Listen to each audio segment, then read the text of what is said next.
Ils sont entrés dans la ferme, mais la cowgirl noire les attendait déjà.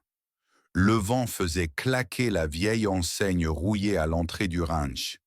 Aucune lune dans le ciel, seulement la respiration lourde du désert et le grincement d'un portail qu'on forçait. Trois ombres se glissèrent à travers la clôture, habillées de noir, visage couvert de bandana. Le plus grand, surnommé Diesel, murmura: « On fait vite, les gars. Elle vit seule, une vieille ferme paumée. Pas de caméra, pas de voisins. » Le deuxième ricana: « Une femme en plus. Elle doit déjà dormir. » Il ne savait pas qu'à cet instant même, la femme dont il parlait avait les yeux ouverts.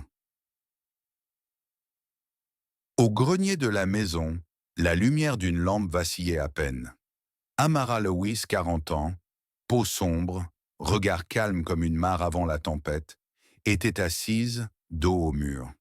Devant elle, une table pleine d'objets, des clous, des fils de fer, un vieux talkie-walkie, une lampe frontale, un fusil à canon scié. Sur l'étagère, un portrait jauni montrait une jeune femme en uniforme militaire.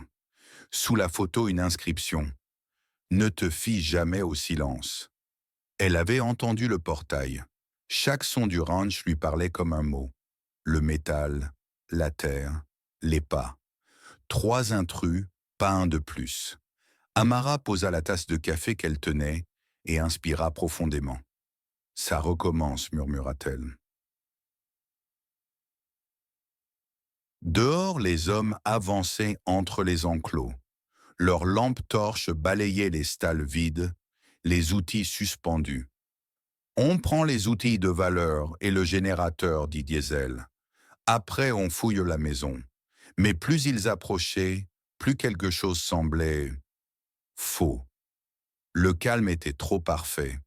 Les portes ouvertes comme pour les invités. Le foin parfaitement rangé. Et ce bruit étrange, régulier, comme un battement lointain. Le plus jeune Rico frissonna. « Tu sens pas? C'est trop calme ici. » « Ferme-la, » répondit Diesel. Aaron à l'intérieur. Amara tira un rideau et observa par la fenêtre. Le faisceau d'une lampe se refléta sur le métal du portail. Elle activa le premier levier, un petit interrupteur caché sous le bureau. Un déclic sec résonna quelque part dehors. Sous le sol de l'enclos, un système qu'elle avait bricolé avec du fil de cuivre et des douilles vides s'alluma. Silencieux, invisible. Elle enfila sa veste de travail, prit un couteau de chasse, accrocha sa lampe sur la poitrine. Sombra son vieux chien, leva la tête sans aboyer. « Reste là, » souffla-t-elle. Le chien s'étendit, mais ses oreilles frémissaient. Les intrus atteignirent l'arrière de la grange. Rico passa la main sur le verrou. « Verrouillé !»« Je te l'ai dit, coupe-la !» ordonna Diesel. Le troisième, un colosse au visage plat nommé Mako, sortit un pied de biche. Un coup sec, la porte céda. Une odeur de foin, de poussière et d'huile leur frappa le visage. Ils entrèrent. Et soudain, clic. Rico s'arrêta. Un bruit sec, métallique, comme un ressort qui se détend. C'était quoi ça? Rien, sûrement un piège à rats. Mais le sol vibrait légèrement sous leurs bottes. Puis un son aigu. Tchic, tchic, tchic. Les lumières s'allumèrent une à une sur les murs de la grange. Pas des ampoules, des guirlandes faites de boîtes de conserve suspendues à des câbles. Elles tintaient doucement, formant un rythme hypnotique. « C'est quoi ce délire ?» souffla Mako. « Un avertissement », murmura une voix féminine. Ils se retournèrent brusquement. Rien, juste l'écho. Mais la voix résonna à nouveau, amplifiée par un haut-parleur caché. « Vous êtes entrés sans frapper. Alors jouons selon mes règles. » Un grondement se fit entendre au loin. Des portes se fermèrent toutes seules dans un vacarme de fer. Les chevaux hennirent. Un projecteur s'alluma sur le toit. Un faisceau blanc découpa la silhouette d'Amara sur le balcon supérieur. Elle tenait le fusil dans une main, la lampe dans l'autre. Ses yeux brillaient dans la nuit. Je vous laisse une chance. Partez maintenant, et vous garderez vos jambes. Diesel éclata de rire. Tu crois nous faire peur avec ton fusil? Il leva son arme de poing. Baisse ça, mamie. Amara se contenta de répondre. J'ai dit une chance. Et elle appuya sur le bouton dans sa poche. Un câble tendu claqua dans l'obscurité. Sous les pieds de Diesel, le sol céda. Un trou d'eau boueuse l'engloutit jusqu'à la taille. Il hurla, glissant, incapable de bouger. Les deux autres reculèrent, paniqués. « C'est quoi ça ?»« Un avertissement », répéta la voix. Amara s'accroupit derrière la rambarde. Elle connaissait chaque mètre carré de cette terre. Chaque clou, chaque corde, chaque piège. Ce ranch n'était pas une ferme, c'était une forteresse. Et ce soir, elle redevenait soldate. Le regard fixé sur les deux silhouettes restantes, elle murmura « Vous avez choisi la mauvaise maison ».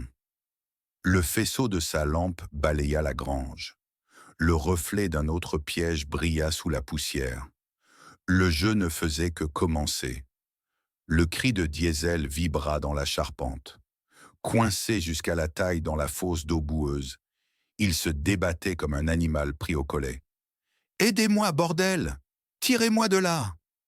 Mako fonça, bras tendus. Rico, tétanisé, restait en retrait, l'œil fuyant, la lampe tremblant dans sa main. Sur la passerelle, Amara observait sans mots. Elle n'avait pas bougé d'un centimètre, silhouette découpée par la clarté crue du projecteur. Puis elle glissa dans l'ombre, comme si la lumière l'avait avalée. Silence. Juste le glou-glou de la vase et les insultes étouffées de Diesel. « Jetez, mon frère !» grogna Mako en s'agenouillant au bord du trou. Le métal grinça. Clic. Ne touche pas à ce... Trop tard. Une pluie de boîtes de conserve remplies de boulons s'abattit depuis les chevrons, fouettant l'air. Mako leva les bras, jurant. Rico hurla et se jeta sous un établi. Les boîtes ricochèrent, tintant un carillon de guerre. Deux éclatèrent sur le sol, libérant une poudre grise qui monta en nuages. Les intrus toussèrent violemment. Rico frotta ses yeux en feu. « Putain, c'est quoi ?» La voix d'Amara revint, froide. « Cendre et piment. Bon pour la viande, mauvais pour les yeux. » Un grincement à gauche. Mako pivota. L'une des grandes portes coulissantes venait de se refermer d'elle-même, verrou glissant avec la lenteur implacable d'une trappe. « Elle veut nous enfermer !» cria-t-il. « Non, répondit Amara depuis l'obscurité. Je veux que vous compreniez qui commande ici. » Elle appuya sur un second déclencheur.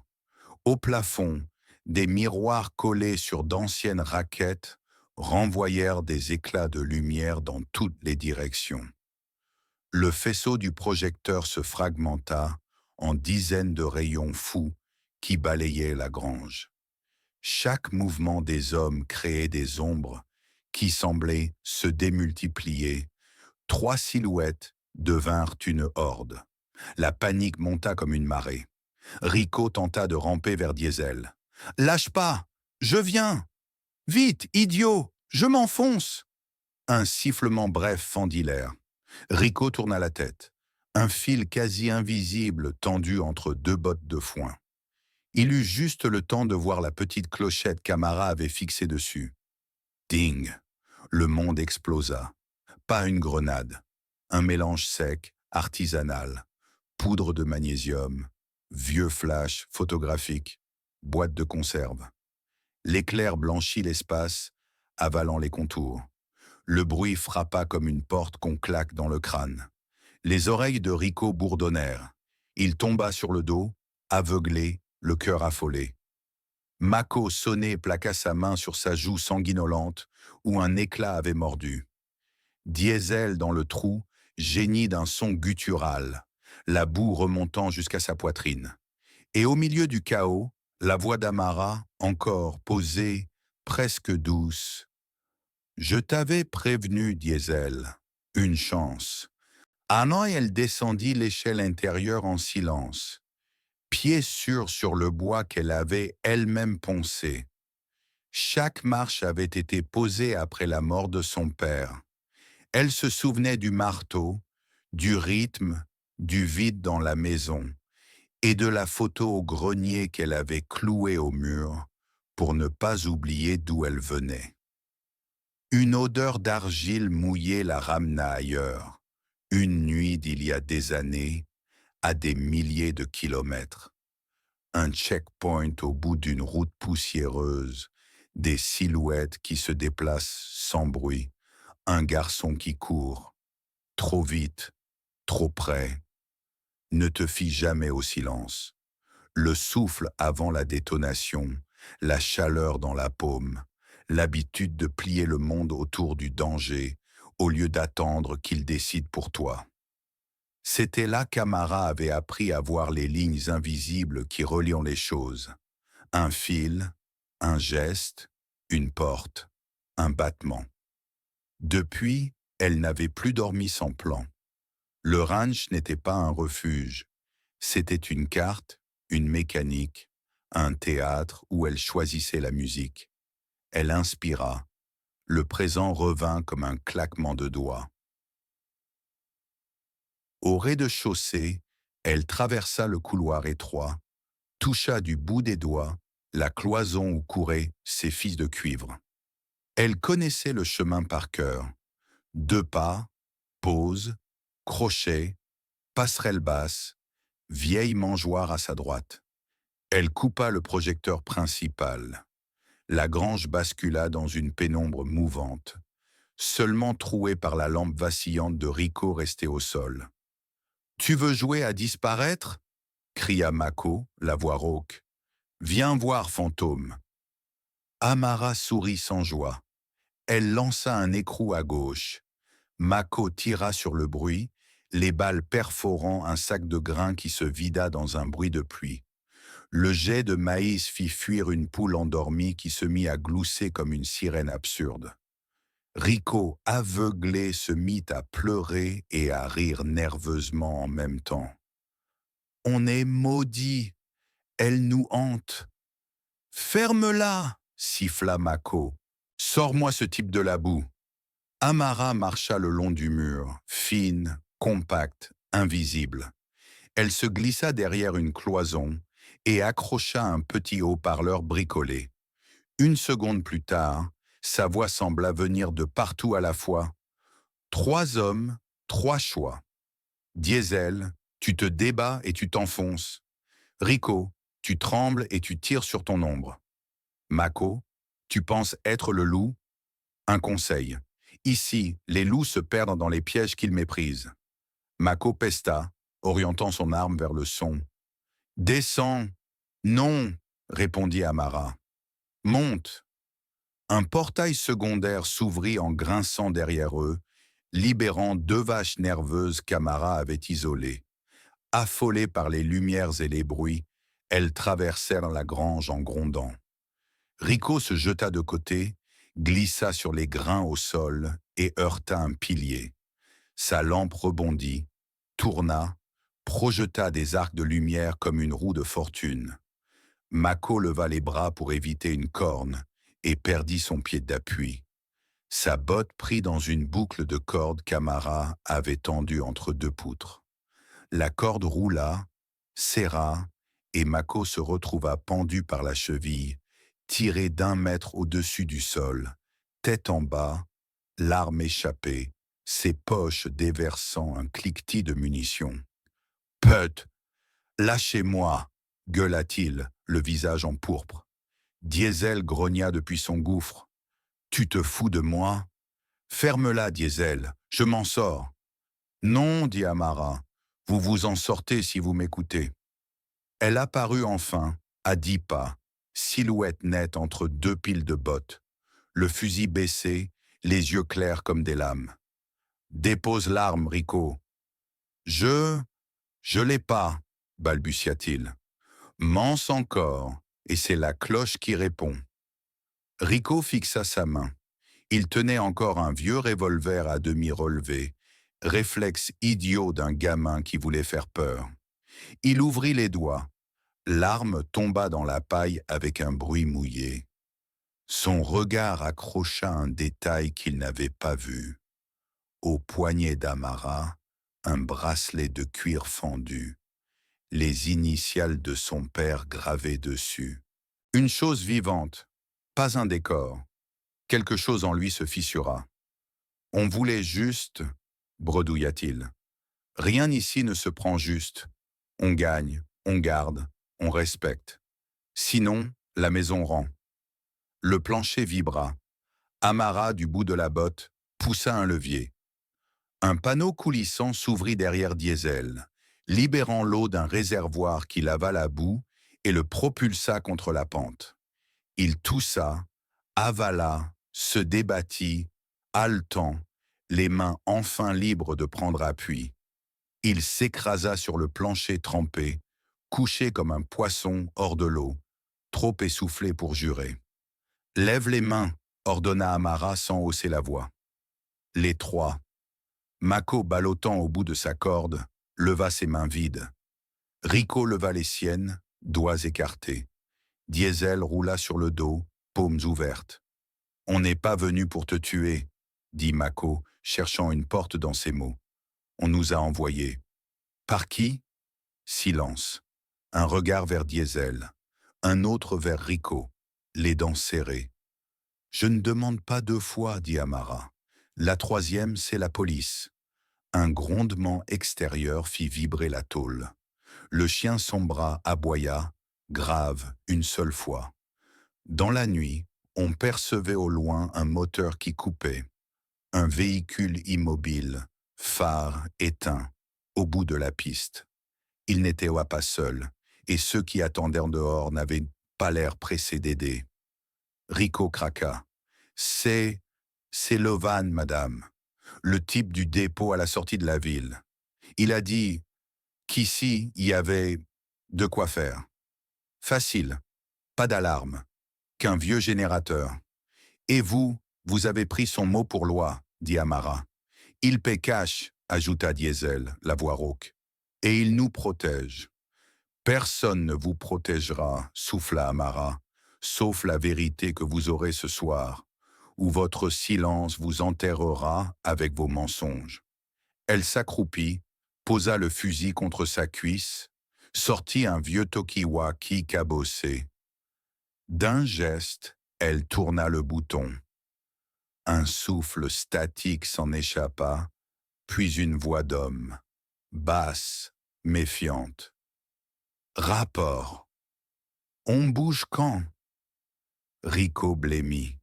Et lui? Il écoute, confirma Amara, et il attend que vous m'ouvriez la porte.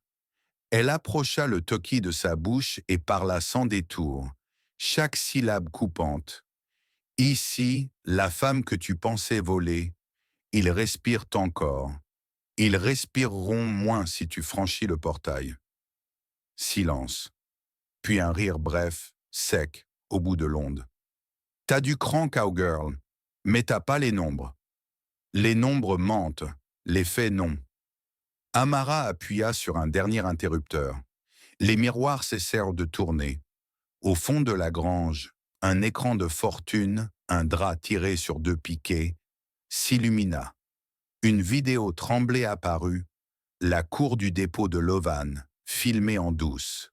On y voyait Lovan, clope aux lèvres, donner une enveloppe à Diesel, pointer une carte, tracer du doigt l'entrée nord du ranch. Puis, plus grave, lui-même installant, de ses mains, un brouilleur portable dans la benne d'un pick-up. Preuve, signature, orgueil filmé. La voix dans le talkie devint glaciale. « Où t'as trouvé ça » là où un homme sûr de lui ne pense jamais à regarder, sous sa propre lumière. Mako grogna, se balançant au bout de sa corde. « Bordel, Levan, t'es cuit. »« Ta gueule, Mako !» siffla Diesel. Rico, lui, fixait l'écran comme un enfant surpris la main dans le pot de miel. Son monde s'était déplacé de quelques degrés et rien ne revenait à sa place. Une seconde voix monta au talkie, cette fois plus loin du micro, comme si quelqu'un s'était rapproché. « On s'en va. »« Non, » répliqua la première. « On finit. » Amara se redressa, le regard dur. « Alors viens, termine toi-même, mais entre en premier. Je préfère voir qui j'enterre. » Un battement. Puis le bourdonnement cessa. Le van avait coupé. Dehors, le moteur reprit, s'éloignant à peine. Il n'abandonnait pas. Il tournait, comme un prédateur qui cherche un angle. Amara rangea le talkie et souffla. Fin de l'acte 1. Elle marcha vers Diesel qui toussa une boue sombre. Elle posa sa botte sur son poignet. Maintenant, on sort les cartes. Vous attachez vos égos à ce poteau-là et vous m'aidez à préparer la suite. Ou bien je vous livre au shérif avec la vidéo et c'est Levan qui vient chercher le reste pendant que vous cuvez en cellule. Rico hocha la tête frénétiquement. Je t'aide. Bon choix. T'es folle, cracha Mako. Non, j'ai un plan. Elle tira sur la corde. Mako s'abattit lourdement dans la paille avec un grognement. Sans lui laisser le temps de se relever, elle lui passa une attache en plastique au poignet, d'un geste si fluide qu'on devinait l'entraînement derrière chaque muscle. À Diesel, elle lança une serviette rêche. « Essuie-toi, tu vas courir. »« Courir où ?» grogna-t-il. « À la barrière nord. Tu vas laisser la porte presque ouverte et renverser le fût bleu sur la gauche. Quand Levan verra ça, il pensera que vous avez fui par là. Il foncera. Et là, elle leva les yeux vers la ferme, écouta futer, reconnaissant dans le vent une rumeur lointaine. Des pneus sur du gravier, confiants, qui reviennent. Elle sourit, mince et tranchante. Là, la maison parle. Au-dessus d'eux, dans le grenier, un petit mécanisme se mit à vibrer. Dans l'ancienne salle de traite, une chaîne glissa dans une gorge de fer. Au fond de l'enclos, les portes pivotantes se mirent en position. Toute la ferme respira comme un poumon qui prend son élan. « Votre Levan croit que les nombres gagnent », dit Amara en refermant son couteau. Elle montra du menton l'écran où la dernière image congelée affichait le visage méprisant de l'homme au dépôt. Ce soir, on lui apprend l'arithmétique de la honte. Elle éteignit toutes les lumières d'un seul coup. La nuit reprit sa place, lourde, compacte, pleine de dents. Le noir retomba comme un rideau, un noir de campagne, dru, où chaque bruit grossit jusqu'à devenir un animal. Son bras bascula d'un aboi clair à un grondement bas, continu. Dehors, le moteur revint, plus près, puis se tut. Le vent ne venait pas seul. On entendait la respiration d'un second véhicule, un diesel fatigué qui cliquetait encore après l'arrêt. « On suit le plan », souffla Amara. « Rico, avec moi. » Diesel file à la barrière nord. Renverse le fût. Pas un mot sur la radio. Mako, tu restes attaché et tu pries. « Je cours pas pour toi », grogna Diesel, encore poisseux. « Tu cours pour ta peau », rectifia-t-elle, « et pour que Levan ne la tanne pas à ta place. » Il hésita une seconde, puis disparut par la porte latérale, avalé par la nuit. Rico, main tremblante, ramassa la lampe au sol. Amara posa sa main sur la sienne. La lumière s'éteignit. « Sang ! On devient le bruit. » Ils glissèrent le long du mur, jusqu'au vieux panneau d'armoire électrique où Amara avait greffé sa toile de cuivre. D'un geste, elle alimenta la ligne B. Au fond de l'enclos, un carillon unique sonna 3 fois, le signal pour Sombra et pour 2 vaches meneuses. Un bruissement de sabots répondit. Dans la poussière, Amara posa 2 pièges à lanière, des sangles d'arrimage tendues comme des arcs au ras du sol, et un cube métallique sous une planche, son cœur battant, une boîte à résonance qui répliquait les pas humains en écho décalé. « Tu l'as tout construit ?» balbutia Rico, entre fascination et trouille. « Je l'ai appris, » répondit-elle, lointaine. « Quand personne ne vient, c'est la maison qui doit venir pour toi. » Un flash lointain griffa le ciel. Farce coupée, mais portières ouvertes. Des silhouettes glissèrent hors des véhicules. Le talkie de Mako grésilla sur la table, voix étranglée par la prudence. « Levan, on a plus de visuel. »« Alors écoute, » répondit Levan, sec. L'air parle. Amara sourit sans joie. « Chut, » dit-elle à Rico. « Regarde. » Elle tira un cordon.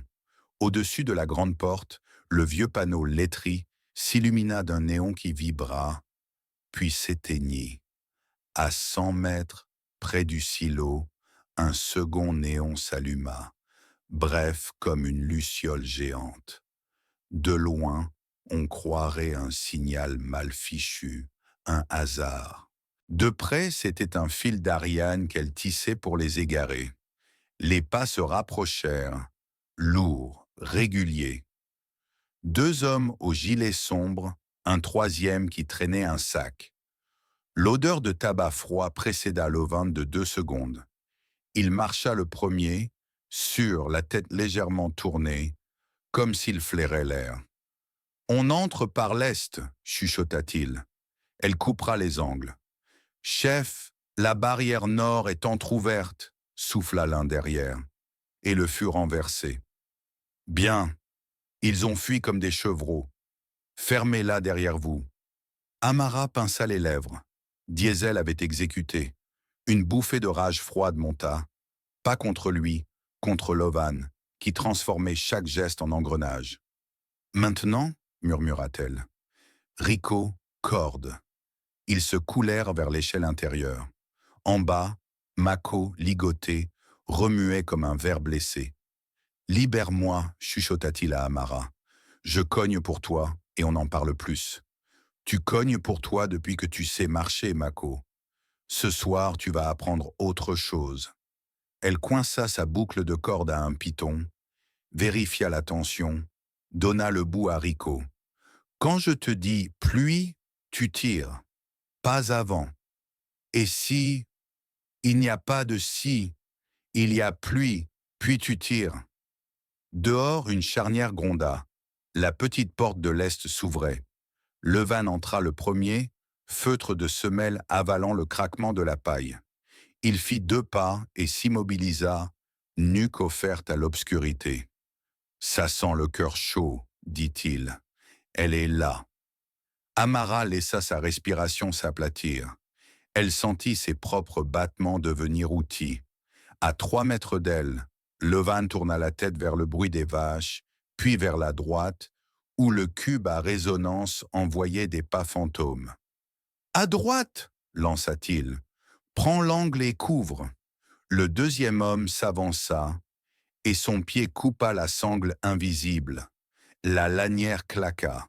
Son genou plia. Son corps partit de travers, coude dans le vide. Il eut le réflexe stupide de s'agripper à la première chose venue, un filet suspendu de bûches de chauffage. « Pluie, pluie !» souffla Amara. Rico tira. La cheville de bois lâcha, les bûches roulèrent comme un troupeau miniature. Le choc emporta les 2 suiveurs et les projeta sur le côté. Levan, trop près, se baissa, fluide, échappant à l'avalanche en pivotant d'1/4 de tour. L'une des bûches lui effleura la tempe. Il chancela, mais resta debout, sourcils froncés, presque amusé. « Jolie cowgirl !» Sa voix partit vers le plafond, comme s'il parlait à une mezzanine vide. Viens la prendre, je te promets la douceur. Amara sentit Rico se ratatiner. Elle posa sa main sur son épaule, encre sèche. Avec ou sans douceur, Levan, ta nuit finit ici. Ça dépend, répondit-il. Combien tu tiens à ces gosses que tu as adoptés? Les noms ne sont pas d'ici. Le temps se contracta. Une seconde devint un gouffre. Il savait. Pas tout, juste assez pour planter des épines. Le visage d'Amara ne bougea pas. Sa voix, oui, elle devint tranchante. Tu as raté la seule porte. Elle frappa du talon le vieux déclencheur à l'aplomb de la poutre centrale. Un long câble tira un verrou. Dans l'enclos, les portes pivotantes s'ouvrirent comme des mâchoires. Deux vaches menées par Sombra déboulèrent, pas en panique, en force. Amara aimait leur courage propre, leur masse raisonnable. Ce soir, elles étaient des phares sur pattes, grelots au cou, qui coupaient l'espace en deux et repoussaient les hommes vers la travée centrale. Lovan recula d'un pas. Une patte frotta son tibia, il jura et sa voix perdit un rien de son velours. Le deuxième des hommes tenta de lever une arme. Son bras jaillit de l'ombre, attrapa le bout du canon, tira. Le coup partit vers le haut, trouant une tôle dans un hurlement de métal. L'écho fit tomber un rideau de poussière. Lovan pivota, précis, et fila vers la porte latérale. Amara bondit, plus rapide, elle tira une poignée. La porte claqua, verrou tiré. Lovan se retrouva dans une cage de lumière et de paille. Il respira, profond, et rit bas. « Je suis pas un rat. Alors prouve que tu n'as pas besoin de tunnel. » Il balaya l'espace, cherchant l'idée. Ses doigts restaient étonnamment calmes. L'homme était dressé par le danger. Il fonctionnait, là où les autres se vidaient.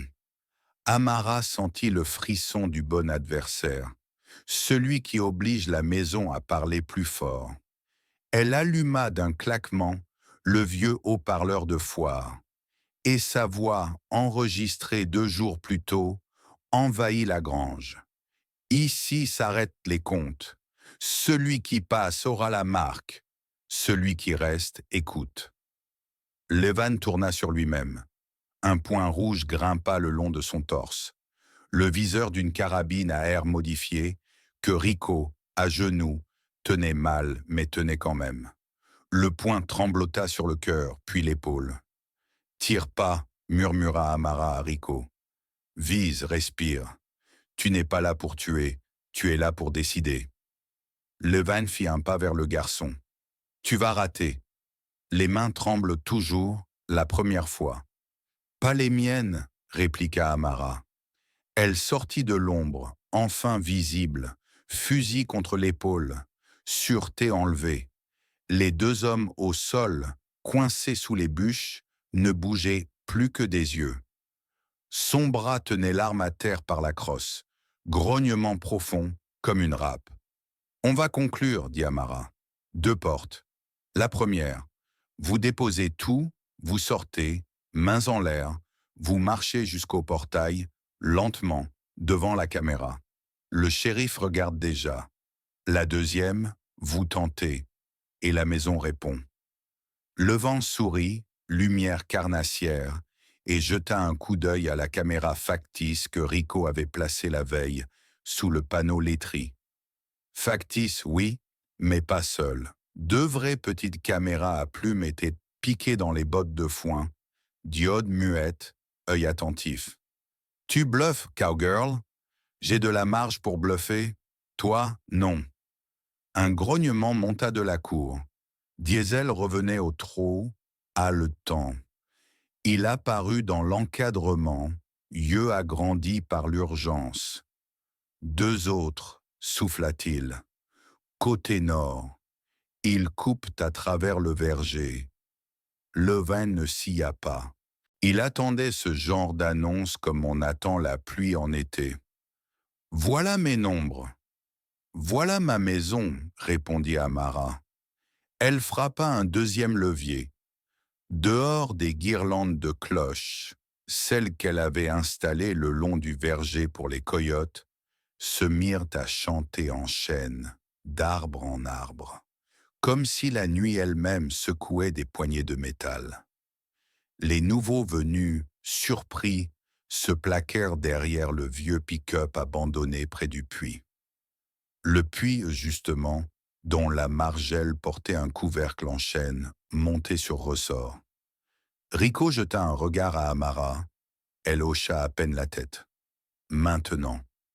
Le couvercle claqua. La chaîne libéra un seau rempli d'eau glacée qui s'écrasa sur les pierres, éclaboussant les bottes des intrus. Le bain stupide, humiliant, fit plus que n'importe quelle balle. Il coupa net leur assurance.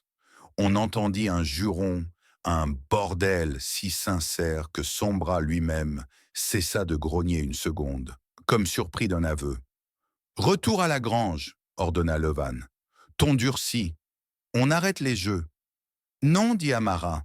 On termine le cours. » Elle avança d'un pas. Le viseur rouge grimpa le long de la gorge de Levan. Ces hommes, cloués, respiraient vite. Diesel, paradoxalement, retrouva une part de lui-même dans ce théâtre réglé. Mako, au sol, s'était tu. Ses yeux, plantés dans ceux d'Amara, ne lâchant plus. « Écoute bien, Levan, reprit-elle. Tu as passé ta vie à acheter les peurs. Tu arrives ici et tu poses des chiffres sur des bêtes, des portes, des gens. Tu ne sais pas compter la colère. Tu ne sais pas compter la loyauté. Alors je vais t'offrir un calcul.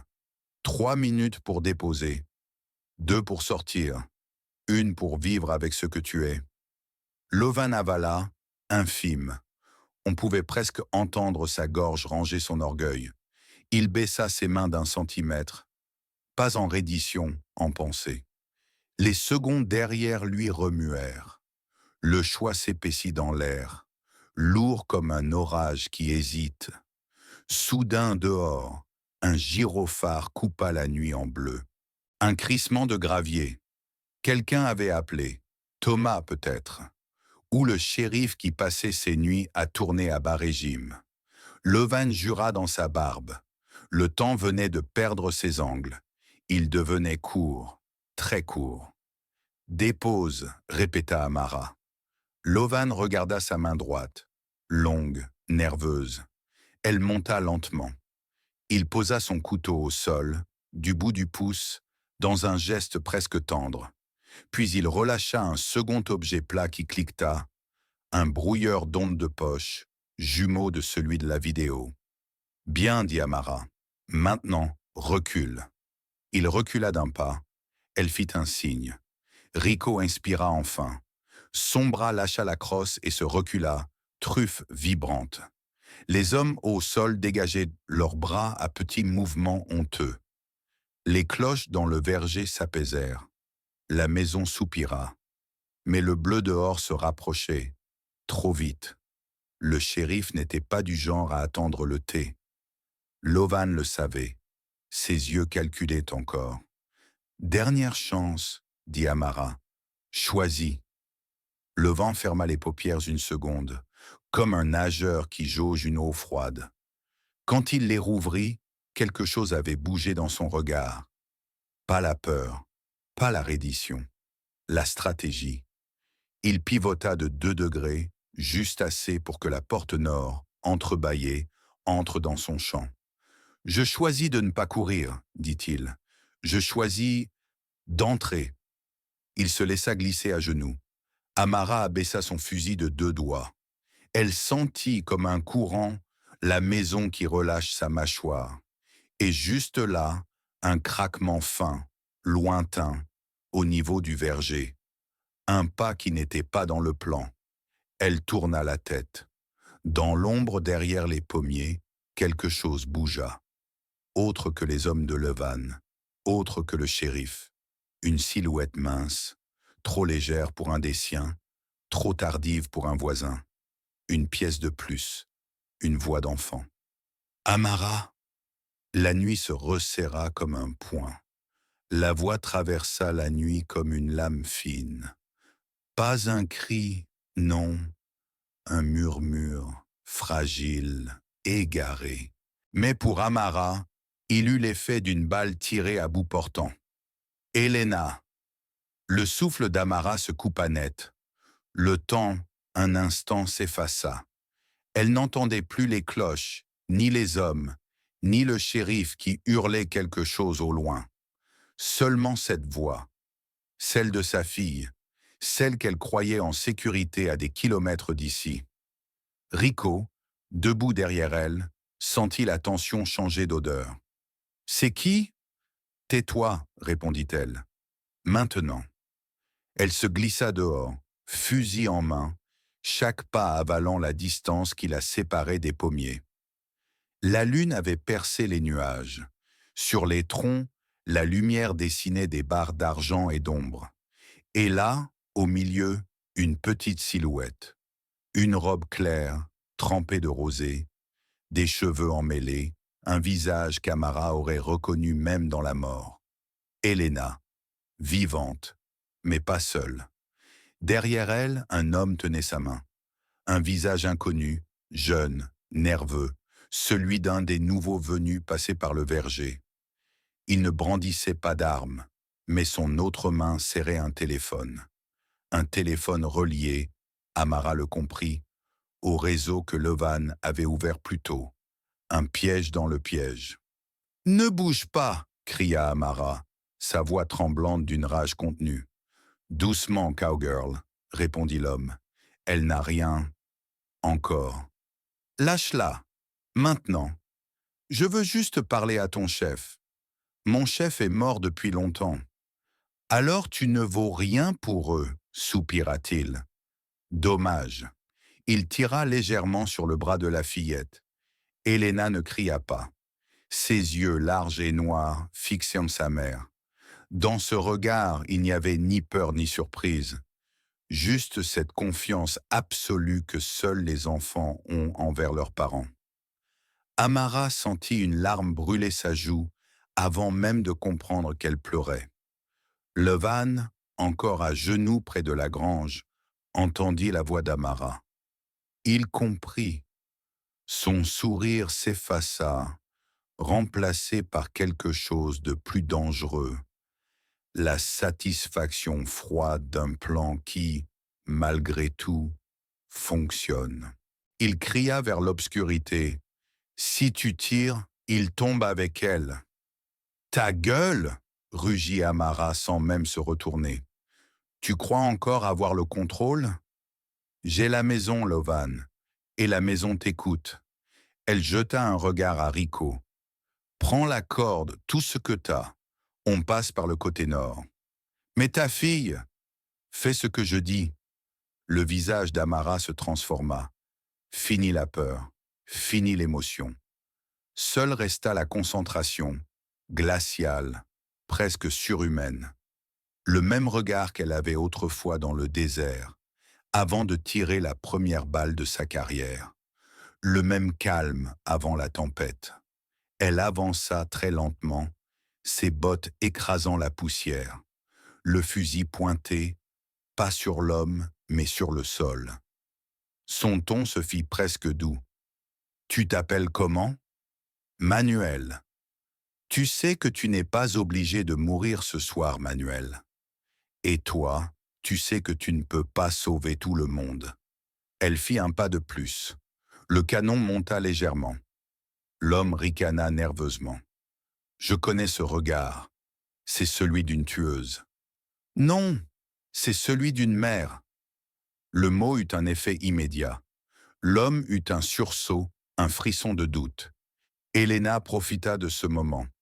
Comme si elle avait senti le signal invisible, elle donna un coup sec du genou dans la jambe de son ravisseur. Un cri, une fraction de seconde. Assez. Amara tira. La balle ne toucha pas Manuel. Elle frappa le sol juste devant lui, soulevant un nuage de poussière et de gravier. L'éclat du tir aveugla l'homme, qui recula, lâchant la main de la fillette. Amara bondit. Le monde se contracta en 3 secondes. Course, étreinte, protection. Elena dans ses bras, et derrière le bruit du métal qui s'enraye, le téléphone tombé, fracassé. Mais la victoire fut brève, car à ce moment précis, le ciel s'illumina. Des projecteurs puissants, blancs, tombant du haut de la colline. Pas ceux du shérif, d'autres. Lovan se redressa, riant à gorge déployée. T'entends ça, cowgirl? C'est pas la loi, c'est les miens. Un grondement de moteur. 3 SUV descendirent la route, phares aveuglants, soulevant des nuages de poussière. Les renforts du cartel. Rico jura à voix basse. Diesel lâcha son arme. Même son bras recula. Amara serra Elena contre elle, la main sur la nuque de sa fille. Elle murmura, presque sans voix. « Ferme les yeux, ma petite. » Puis à Rico. « C'est fini ici. On passe au plan C. » Plan C? On fait tomber la grange. Il la regarda, incrédule. La grange? Mais on y a tout. Justement, ils veulent tout, qu'ils prennent tout. Elle posa Elena derrière une barrière, caressa sa joue. Tu vas rester avec son bras. Tu comprends? Tu ne bouges pas. La petite hocha la tête, muette. Puis Amara se redressa, fit un signe à Rico et Diesel. On déclenche à mon signal. Et toi? Moi, je reste pour dire au revoir. Le bruit des SUV s'amplifia, roulant comme un tonnerre. Lovan, debout dans la poussière, leva les bras vers les phares. « Bienvenue à la fête !» cria-t-il. « Ramassez-les tous !» Mais Amara n'était plus là. Elle avait déjà disparu dans l'ombre de la grange. Et sous le plancher, un vieux baril de diesel relié à un fil rouge clignotait faiblement, comme un cœur prêt à exploser. Le rugissement des moteurs couvrit le cri du vent. Les SUV dévalèrent la colline comme des fauves affamés, leurs phares déchirant la nuit. Lovan riait, les bras levés, persuadé d'avoir gagné. « Elle est foutue !» hurla-t-il à ses hommes. « Cette fois, elle ne s'en sortira pas. » Mais dans la grange, Amara bougeait avec une précision glaciale. Elle connaissait chaque poutre, chaque vis, chaque mètre de corde qui serpentait sous le plancher. Autour d'elle, le silence. Pas celui de la peur, celui du calcul. Rico apparut à la porte, essoufflé. « On y est presque. J'ai relié les câbles au générateur. »« Bien. Quand je dirai maintenant, tu coupes le courant. »« Et après ?»« Après, on éteint les lumières pour de bon. » Elle lui jeta un regard, celui d'une femme qui a déjà fait ses adieux à la peur. « Tu veux survivre, Rico? »« Ouais. »« Alors écoute-moi, ce n'est pas moi qu'ils veulent. C'est le message. » »« Quel message? Qu'ici, même la terre se défend. » Dehors, le vent hurlait des ordres.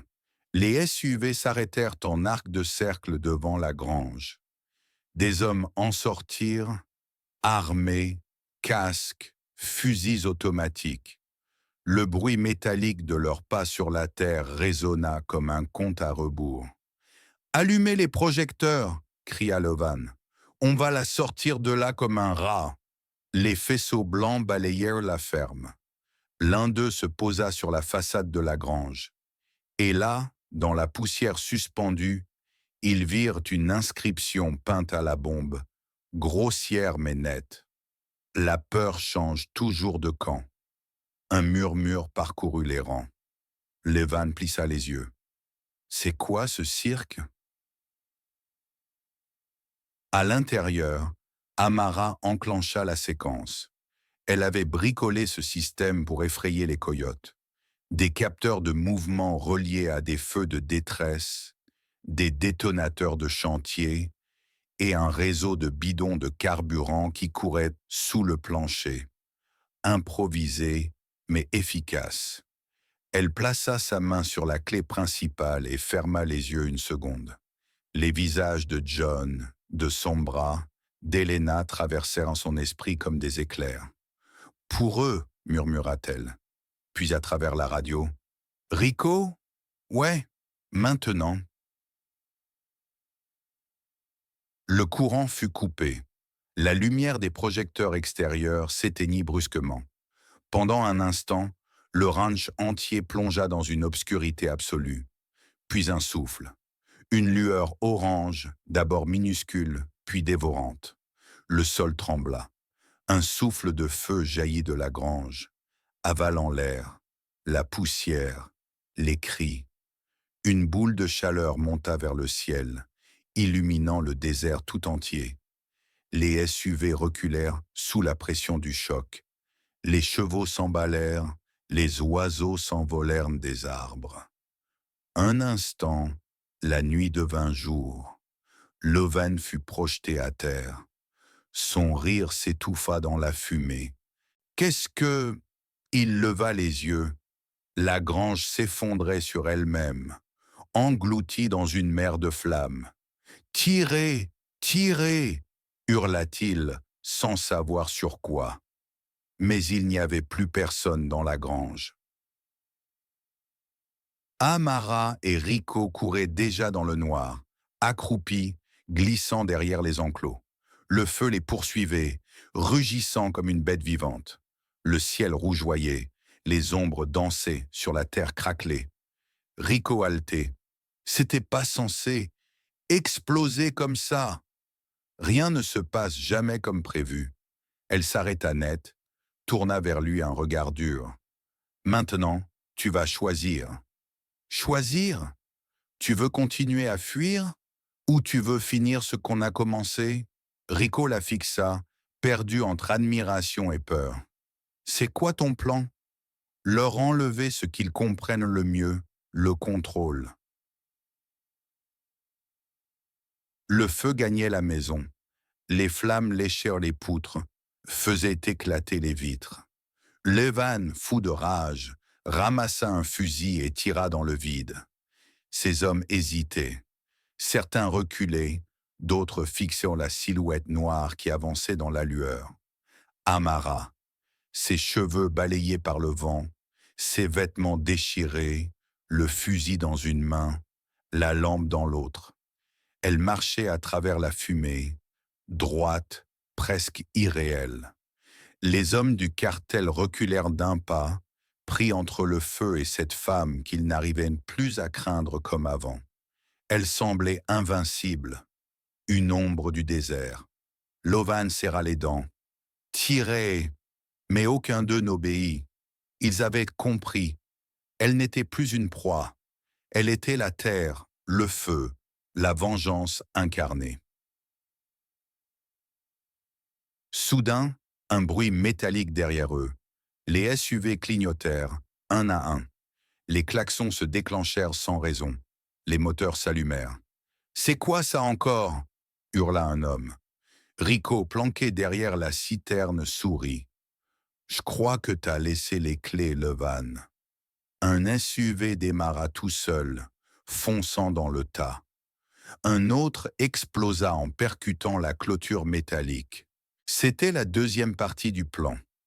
Amara avait piégé les circuits électriques des véhicules via les capteurs de mouvement. Une grange pour une armée. Les survivants se mirent à fuir.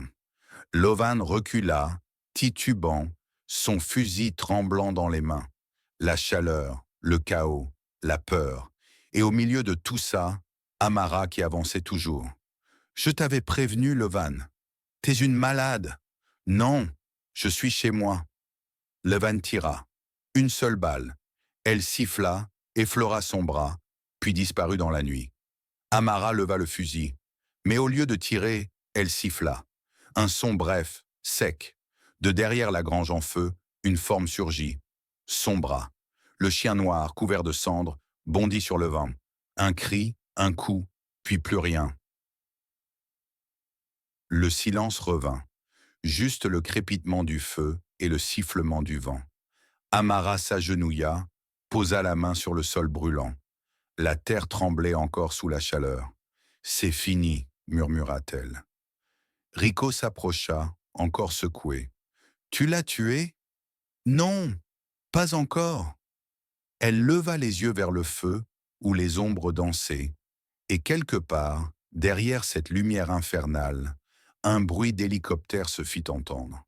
Le bruit arriva d'abord comme un souffle lointain, presque un murmure dans le vent. Puis il grossit, monta, se fit rugissement. Les pales d'un hélicoptère déchirèrent la nuit, projetant sur la ferme des cercles de lumière blanche.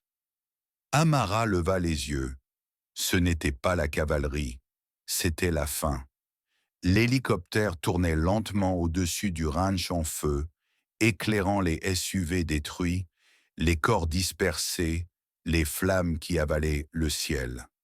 Une voix grésilla dans un haut-parleur. « Amara Lewis, baissez votre arme et sortez les mains en l'air. » Une voix d'homme, autoritaire, américaine. Rico à côté d'elle sursauta. « C'est l'armée ?» Amara plissa les yeux. « Non !» Elle reconnut cette tonalité, ce grain dans la voix. Ce n'était pas l'armée, c'était eux, ceux qu'elle avait quittés, ceux qui savaient ce qu'elle était avant de devenir la cowgirl du désert. Levan gisait à moitié conscient près de la citerne. Le souffle court, il tenta de se redresser, riant faiblement. « Tu vois, même ton gouvernement vient finir le travail à ma place. » Amara s'approcha, posa un genou au sol. « Tu ne comprends toujours pas, hein? J'ai compris que t'étais un monstre qu'ils veulent effacer. Non, Levan, ils ne viennent pas pour moi. » Elle leva le regard vers le ciel. « Ils viennent pour ce que tu transportais. » Levan fronça les sourcils. « Quoi ?» Amara serra les mâchoires. « Tes patrons ont fait un marché. Tu étais la distraction. Pendant que tu brûlais ici, quelqu'un passait la frontière avec le vrai butin. » « Quelle frontière ? » ?»« Celle que tu n'auras jamais franchie. » Elle se releva, froide, le feu reflété sur sa peau sombre, la transformant en statue de fer. Un projecteur la fixa directement. Des voix crièrent à travers les haut-parleurs. « Baissez votre arme, maintenant. » Amara leva lentement les bras, mais ses yeux, eux, cherchaient quelque chose d'autre. Elena. La petite était toujours cachée derrière la barrière, serrée contre son bras. Le feu projetait sur son visage des éclats d'or et de rouge. Amara fit un pas vers elle. Immédiatement, un tir d'avertissement siffla dans la poussière. Les soldats ne faisaient pas de distinction entre ennemis et survivants. Ils venaient nettoyer. Tout. Rico jura, recula, la panique montant dans ses veines. « Qu'est-ce qu'on fait ? On disparaît. Mais il n'y a nulle part où aller. » Amara lui lança un regard perçant. Dans le noir, il y a toujours un chemin. Elle attrapa le Toki à sa ceinture. Une fréquence encore active clignotait. CH14. Elle l'ouvrit, parla d'une voix calme. « Ici Phoenix. » Un silence. Puis une réponse sèche, mécanique. « Phoenix, confirmez votre statut. Statut en vie. Objectif neutralisé. Mes cibles secondaires en approche aérienne non autorisée. Compris. Extraction dans 3 minutes. » Rico la regarda, stupéfait. « C'était quoi ça ? Mon dernier joker ? T'es qui, bordel ?» Amara rechargea son fusil, celle que personne ne devrait réveiller. L'hélicoptère se rapprocha, plus bas, les pales soulevant la poussière et les braises. Une corde se déploya, une silhouette descendit. Combinaison noire, casque, lunettes thermiques. L'homme atterrit à une dizaine de mètres d'elle, une arme longue à la main. Son uniforme portait un insigne, Phoenix Ops. Il parla dans un micro. Cible visuelle confirmée. Autorisation d'effacement. Rico recula. Effacement? Amara leva le regard, un sourire sans joie aux lèvres. Ils veulent juste fermer le dossier. Le soldat pointa son arme. Mais avant qu'il puisse tirer, un hurlement déchira le ciel. Pas un cri humain. Un bruit plus grave, plus fort. Un second hélicoptère venait du nord, sans lumière. Les pales passèrent juste au-dessus du premier, le forçant à se redresser brusquement. Un échange radio éclata. « Appareil inconnu, identifiez-vous » Pas de réponse. Seulement le grondement de moteur et un logo sur la carlingue. Une tête d'aigle, peinte à la main. Amara sourit. « Colonel Williams, vous avez tenu parole. » L'hélicoptère noir tira une fusée éclairante. La lumière blanche transforma le désert en océan de jour. Les soldats du premier appareil furent aveuglés. Amara attrapa Rico par le col et le poussa vers le sol. « Couvre-toi !» Une série de tirs éclata. Les vitres de la ferme explosèrent. Le sol vibra. Des fragments de bois et de feu volèrent dans les airs. Rico hurlait, mais Amara restait silencieuse. Chaque tir, chaque éclat, chaque cri n'était pour elle qu'un battement de plus vers la survie. Elle rampa jusqu'à Helena, la prit dans ses bras. « On s'en va, ma fille, maintenant. » Elle jeta un dernier regard à la ferme en flammes. Son passé, son abri, son tombeau, et murmura « Qu'ils emportent la cendre, la terre m'appartient encore. » Le vent tenta de ramper, son corps brisé, le visage noirci. « Tu ne gagneras rien, ils vont t'effacer toi aussi. » Amara s'arrêta, le fixa sans un mot. Puis calmement, elle retira une balle de sa ceinture et la fit rouler jusqu'à lui. Sur le culot, une gravure. « Made in San Carmelo ». Le message était clair. Tout ce qui avait commencé ici allait finir ici. Elle courut vers la colline nord, Helena dans ses bras, Rico derrière elle.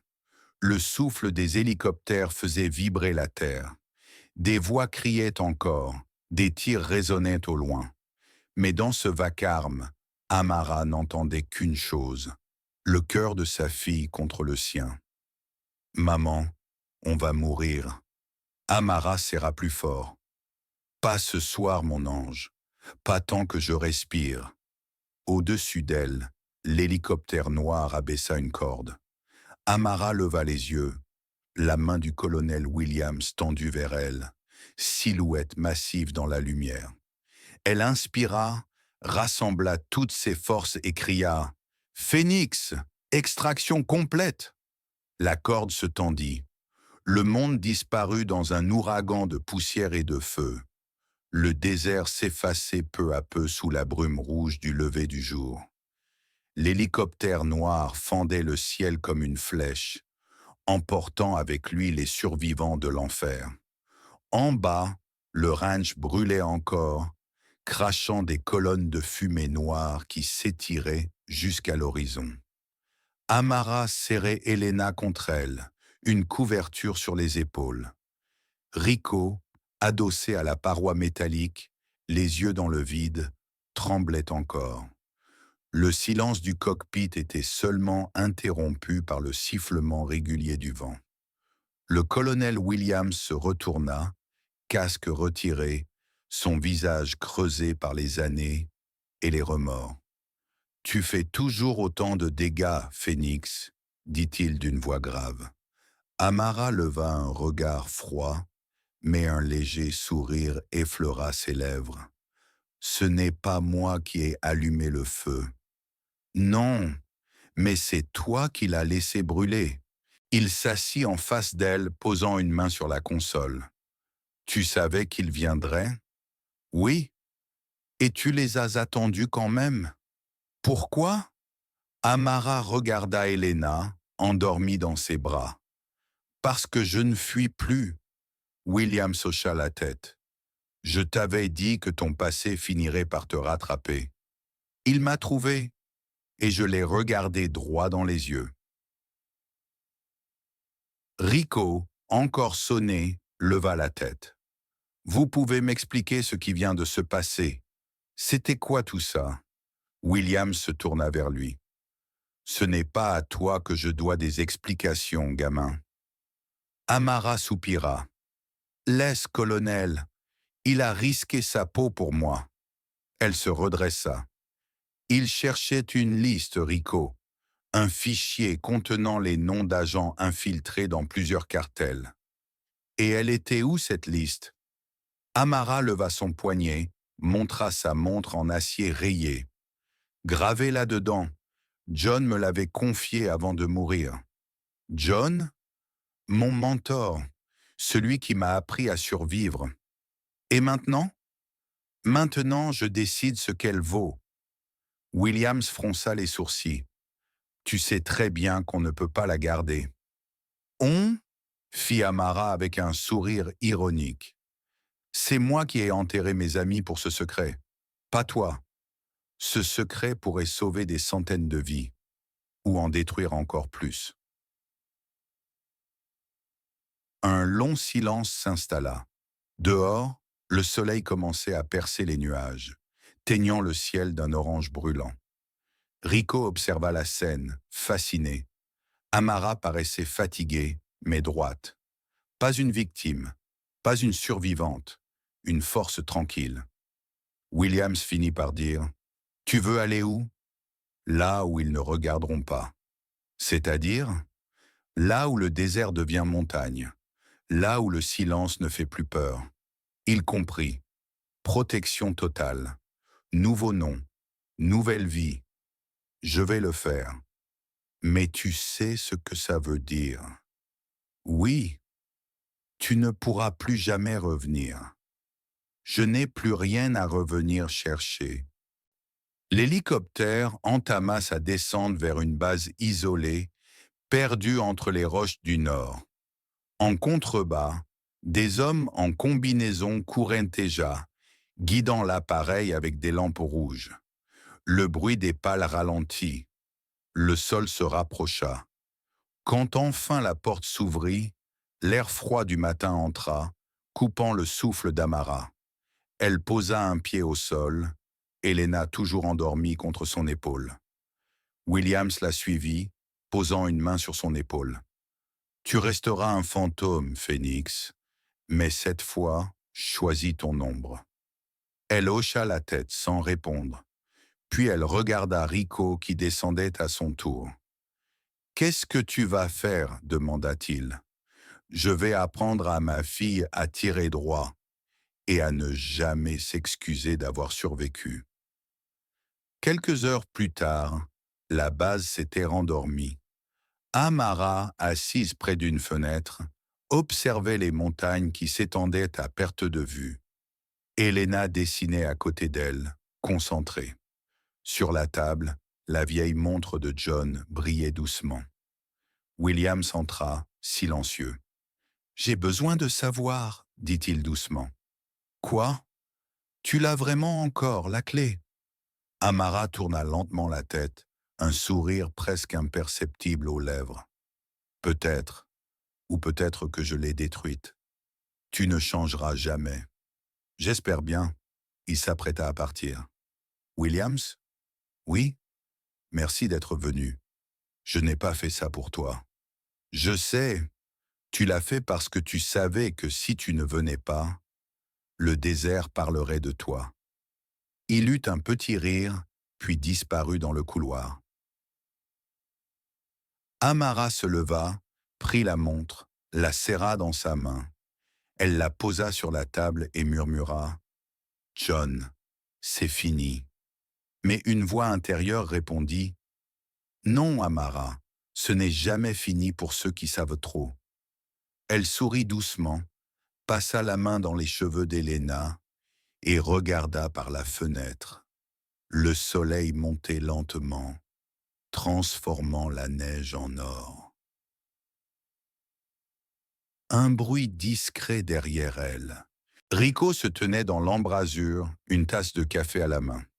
Je pensais partir ce matin, dit-il. Tu as où aller? Pas vraiment. Alors tu restes jusqu'à ce que tu trouves. Il hocha la tête, un peu gêné.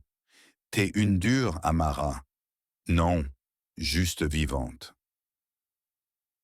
La caméra reculerait ici, dans un plan large. La cabane solitaire, les montagnes, la fumée lointaine du ranch disparu, et la voix d'Amara, calme, presque chuchotée. Ils croyaient m'éteindre. Ils ont oublié que le feu, ça se rallume toujours. Le phénix ne meurt jamais.